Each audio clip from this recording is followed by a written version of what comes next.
আজকে ছিল চট্টগ্রামের ঐতিহ্যবাহী জব্বারের বলি খেলা। এই যে আমিও গিয়ে একটু ঢোল তাবলা বাজিয়ে নিলাম। এই যে দেখেন একতারাটা এত বেশি সুন্দর ছিল, এটাও একটু বাজিয়ে নিয়েছি অনেক দিন পর। খুবই ভালো লেগেছে। পাশাপাশি আপনাদেরকেও একটু দেখিয়ে দিচ্ছি আমাদের চট্টগ্রামের এই ঐতিহ্যবাহী জব্বারের বলি খেলার যে আয়োজন সেটা কেমন হয়। এই যে দেখেন প্রথমেই আমরা ঢুকতেই কিন্তু এই যে রোডের উপরে সবকিছু আসলে দীর্ঘ লাইন ধরেই এই মেলাটা বসে। অনেক লম্বা একটা জায়গা জুড়েই কিন্তু এই মেলাটা হয়। এখানে বেশিরভাগ গ্রামীণ জিনিসগুলাই আসে। যেমন ঘরঝাড়ু, ঝাঁটা কিংবা বাঁশ, বেতের জিনিস। এই যে দেখতে পাচ্ছেন সব রকমের জিনিস কিন্তু পাওয়া যায়। আ এখন যেহেতু অনেক বেশি রোদ, অনেক বেশি গরম। আমরা গিয়েছিলাম দুপুরের দিকে। দুপুরের পর আরকি প্রচণ্ড গরম ছিল। যাই হোক এখানে ঝাড়ু বিক্রি হচ্ছে। আমার কাছে ঝাড়ু মোটামুটি ভালোই লাগে। ৳২৫০-৩০০ করে জোড়া।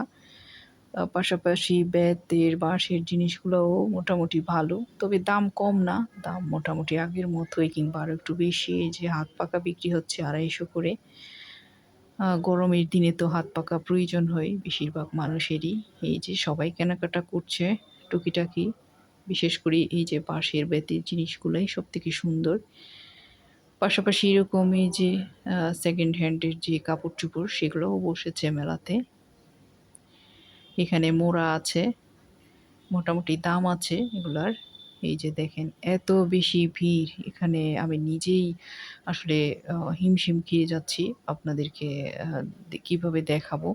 এই যে দেখেন খাবারের যে জিনিসগুলা আ সবসময় দেখা যায় মেলাতে ওগুলা তো এভেইলেবল আছে।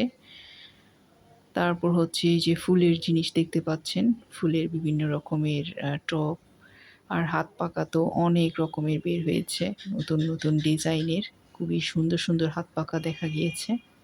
এখানে কিছু আরবি লেখা দেখতে পাচ্ছি। আর এই যে দেখেন এই ভাইটা একতারা বাজাচ্ছিল যে আমি একতারাটা বাজিয়েছিলাম। সেটা সে বাজিয়ে শুনিয়েছে। খুবই সুন্দর লেগেছিল।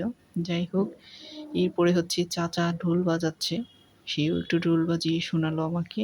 এরপরে হচ্ছে আমি আবার হাঁটা ধরলাম। হাঁটতে, হাঁটতে যতদূর পেরেছি গিয়েছি।